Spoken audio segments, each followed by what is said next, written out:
Hello folks, I'm here at the Smithsonian Castle in the National Mall in Washington DC, and here's a palm you may recognize, the iconic windmill from the Air and Space Museum, which was moved here, I don't know actually when it was moved here exactly, but sometime over the, I guess technically the late winter, probably early spring, sometime around then in 2021, and so it lived for 21 years at the Air and Space Museum, never protected whatsoever. And it wasn't a sheltered microclimate. This is a zone 7B, listed as zone 7B. Some people think it's zone 8A or warmer, and I'm expecting an update on the zone soon, but officially a 7B. And this is just a gorgeous, gorgeous palm. And you know, today, I mean, when I walked up to it, I know how big it was, but I realized just how, just how truly immense it is. It's a massive, massive palm, and the camera does not do it justice whatsoever. So, yeah, I was, today I finally sort of tried to measure it. I don't have a tape measure on me, and I don't think it'd let me climb up it, and I don't want to damage it, obviously, or I've got a ladder here. But anyways, what I did is I walked up to it, and I go up to about, I'm about 6 feet tall, go up to about here on it, go to right about there. So that's 6 feet right there.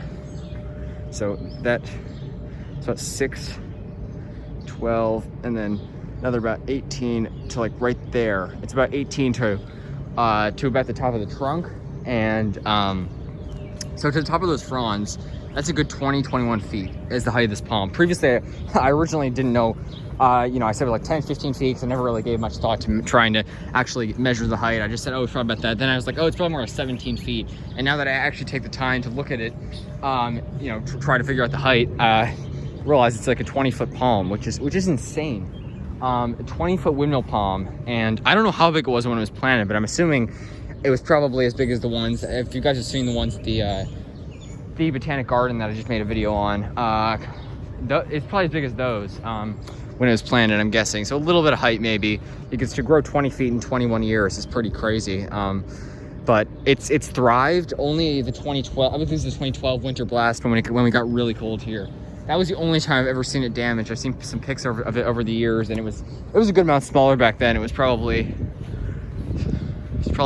like up to there probably, and it looked pretty beat up. It had some, like, a lot of fronds were brown, had a couple green fronds, and the spear was green. So I think about half of the crown looked pretty brown, but it didn't nearly look dead, and it still looked, like a damaged palm, but not at all a dead palm. And since then, I've been keeping my eye on it. Obviously, I've been to it many times over this past winter, and never ever looked damaged. Always looked awesome. And obviously, because of the transplanting, they did a smart thing, which is to remove all the leaves, to sort of channel all the energy into that new growth and into sort of helping it get established, because it's in a new location. And they got the root ball in nicely. That's really cool. And yeah, just they did a good job with that. And over the years, they've done a good job to never over prune it. They never really over prune the palms here at all, which is pretty awesome to see. Smithsonian knows what they're doing with palms, I'll tell you that.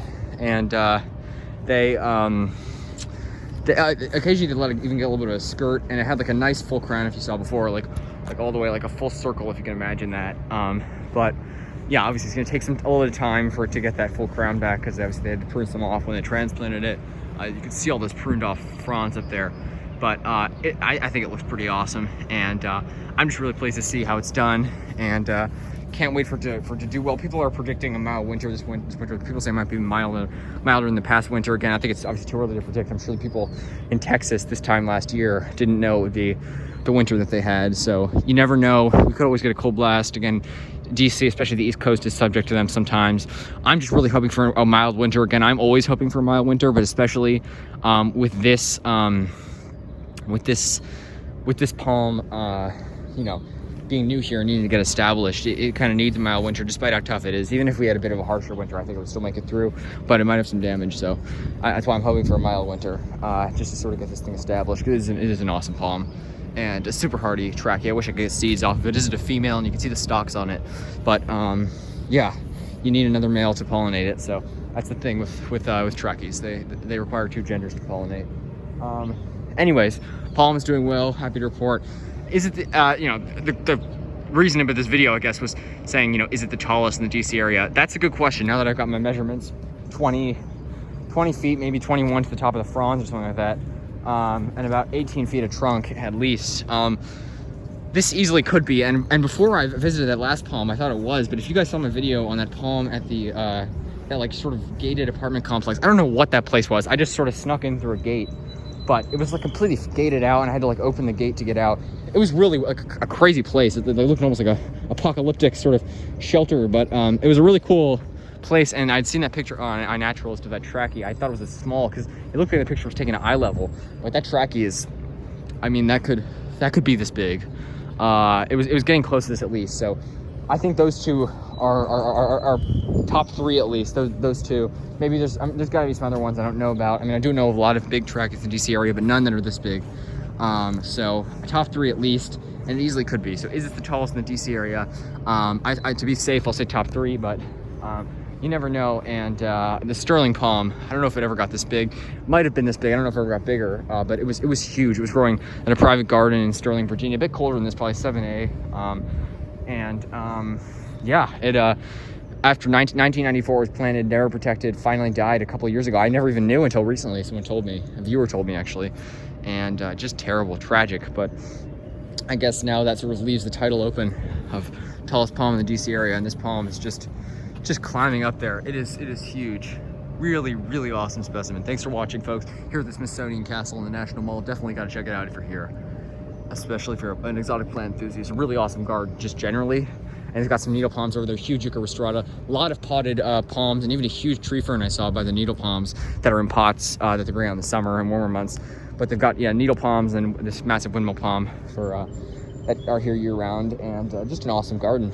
Huge southern magnolias over there. Take care. Thanks for watching, folks. One of the tallest palms in the DC area, if not the tallest. Really awesome specimen.